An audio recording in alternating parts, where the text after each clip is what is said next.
আরে আমার কলজা বালুর মতো হয়ে গেছে।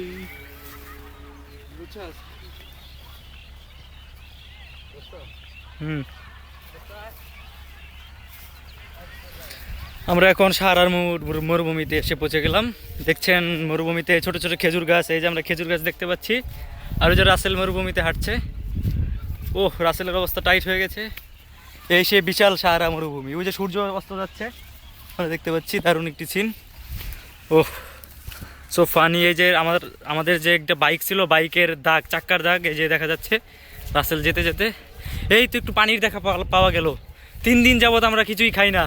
ইস, রাসেল পড়ে গেছে। ইস রে, মরুভূমিতে পানির অভাবে সে দৌড়াতে দৌড়াতে পানি খেতে যাচ্ছে। কি দুঃখের এই সিন, মরুভূমির পরে একটু পানি দেখা গেল। পানি পানি পানি।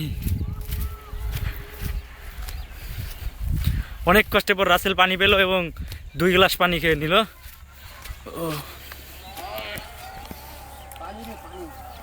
ও, পানি পেয়ে আপনার কেমন লাগছে? পানি খেতে পেয়ে ও মনে হয় জীবনটা ফিরে পেলাম দ্বিতীয়বার।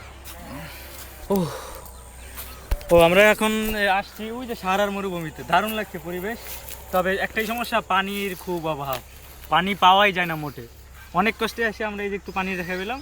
আমিও 2 বালতি পানি খেয়ে নিলাম। এই তো চোরাবালির মতো অবস্থা, হ্যাঁ, বুঝছো? এই তো চোরাবালির মধ্যে। ওই যে দেখছেন, ওই যে দেখা যাচ্ছে, ওই কি যেন নাম, ওই সিটিটার নাম গোল্ডেন সিটি। ওই যে আমরা গোল্ডেন সিটি দেখতে পাচ্ছি।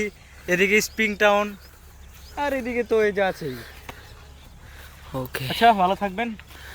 আজকে বেশি বেশি পানি খাবেন, বেশি বেশি পানি খাবেন, কারণ আমরা বুঝতে পারছি পানির অভাবে কত কষ্ট হয়। ওকে, বাই।